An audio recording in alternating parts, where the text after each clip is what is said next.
बड़ी महिमा। इस प्रकार से गाय को हमेशा ब्राह्मण को ही दान में देना चाहिए, ऐसा यहाँ लिखा है। सहयोग दूध पीने के लिए आप किसी को आप दे सकते हैं, लेकिन जब गोदान की बात आती है तो गोदान ब्राह्मण के लिए ही करना चाहिए। ये कहाँ लिखा हुआ है? ये श्री पद्म पुराण के सृष्टि खंड के अध्याय नंबर 48 के श्लोक नंबर 178, 177, 176 और 175, इन श्लोकों में इस बात का वर्णन विस्तार पूर्वक किया गया। लिखा है, ईदृशम कपिलाम दध्या द्विजत जातो वेद पार गई। ऐसा ब्राह्मण जो स्वयं गोपालक है, गो भक्त है, ये नहीं कि तुमसे गैया ली और आज हाल ही हाट में बेच करके आ गया, नहीं। गाय की सेवा हो। बेटी और गाय बहुत समझ के दी जाती है, चाहे जिसको नहीं दे दी जाती, बहुत विचार के, क्योंकि गैया की देह में जितने रोम हैं, दाता को उतने वर्षों तक सुख भोगने को मिलता है परमात्मा के धाम में। इसलिए तो गोदान को बहुत बड़ा दान बताया, कहा गाय ब्राह्मण को ही दान में दी जाए। ऐसा करने वाले के सभी पाप नष्ट हो जाते हैं और अंत में वह विष्णु लोक को चला जाता है। लिखा है, सर्व पाप क्षयस्तस्य विष्णु लोके चितो भवेत्, वो नारायण के धाम चला जाता है, विष्णु लोक चला जाता है। कहते हैं कि उस गौ माता के दुहते समय उसके दूध के जो बिंदु धरती पर गिरते हैं, उससे स्वर्ग हृष्ट पुष्ट रहता है, देवताओं को ताकत मिलती है, धरती बांझ नहीं रहती, धरती पर फसल में उगने में कमी नहीं आती। गांव के लोग यहाँ बैठे हों तो उन्हें पता होगा, पहले गाय भैंस को दुहा जाता था तो 2 बूंद धरती पर छोड़ी जाती थी, मालूम है?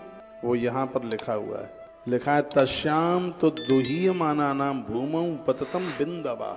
दूध दुहते समय दूध की बूंद धरती पर गिरती है तो वहां से विषैले जीव जंतु स्थान छोड़ के चले जाते हैं। धरती उर्वरक हो जाती है, वह धरती धन देने वाली, अन्न धन देने वाली उपजाऊ हो जाती है। इतनी बड़ी महिमा है, इससे पितर प्रसन्न हो जाते हैं। नीचे के लोक में जो बैठे हुए हैं किन्नर नाग, नीचे बहुत जन, नीचे धरती के नीचे नाग लोक है, इससे वह अति प्रसन्न हो जाते हैं।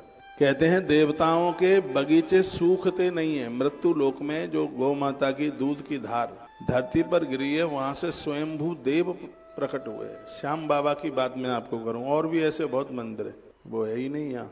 बोलिए बांके बिहारी लाल की जय, श्री हनुमान जी महाराज की जय हो। ग्वारिया गैया चराता था, तो देखते कि गैया शाम को अपने थन खाली करके आ जाती दूध की। ग्वारिया ने 2 दिन देखा, 3 दिन देखा, वो रोज ही गैया अपना दूध कहीं छोड़ के आ जाती है। तो एक दिन ग्वारिया पीछे पीछे गया, देखा कि गैया खड़ी है और उसके थनों में से दूध की धार निकल रही है। जमीन को खुदवाया गया और जहां गौ माता का दूध रोज पी रहे थे, वो धरती में कौन थे? खाटू श्याम बाबा। श्याम बाबा, ये जितने भी शक्तिपीठ प्रकट हुए हैं, ये प्राचीन काल की बातें हैं, वहां भी ऐसी घटना मिलती। तो कहते हैं कि गौ माता का जो दूध धरती पर गिरता है, इससे पितर और देवता दोनों ही तृप्त होते हैं। इस ग्रंथ में तो लिखा है कि देवताओं के उद्यान सूखते नहीं है, दूध की बूंदें धरती पर गिरती हैं, हरा भरा उनका उद्यान रहता है। दूध की कितनी बड़ी महिमा है। दूध नहीं है, दूध अमृत है। एक बार कोई मुस्लिम राजा अपनी सभा में कहता है कि दूध किसका अच्छा है, किसका बढ़िया दूध है। तो लोगों ने खड़े होकर के, किसी ने कहा ऊँटनी का है, किसी ने कहा शेरनी का है, सोने के पात्र में दुआ जाता है, किसी ने बकरी का दूध अच्छा बताया, किसी ने और कुछ बताया। बीरबल खड़े हुए, उन्होंने कहा कि दूध तो गौ माता का ही ज्यादा बढ़िया होता है। तो अकबर ने कहा कि नहीं, दूध भैंस का ज्यादा बढ़िया होता है। बीरबल ने कहा नहीं, गाय का दूध बढ़िया होता है। आखिर में अकबर ने कहा, मैं दूध की बात कर रहा हूँ, अमृत की बात नहीं कर रहा। गैया मैया के थनों से जो निकलता है वो दूध नहीं, वो तो अमृत होता है, जिसकी बहुत बड़ी महिमा। सच मानिए, वो घर बड़े बड़भागी भाग्यशाली हैं जिनमें दूध, मट्ठा, छाछ ये सब चीज मिलती हैं। और खर्चों में कटौती कर लो, घर में जितना पानी जरूरी है, जल जरूरी है, उतना ही गौ दुग्ध जरूरी है, गौ घृत जरूरी है। कहते हैं कि बिना घी की रोटी अतिथि को परोसी जाए या देवताओं को भोग लगाया जाए, इससे पितर रुष्ट हो जाते हैं, तकलीफें आती हैं। अपने खर्चे में कम कर लीजिए, लेकिन घर में घृत का कभी अभाव ना हो, घी की कमी ना आवे। ये चैप्टर कुछ ऐसा ही बड़ा अद्भुत है।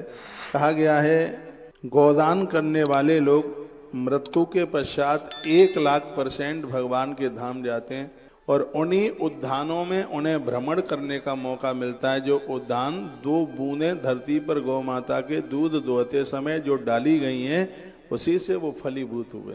कहते हैं ऐसी जगह पर गौदाता को स्वयं देवता वरुण देवता अपनी गौशाला में से उस गौदाता को दुग्ध की व्यवस्था करते हैं।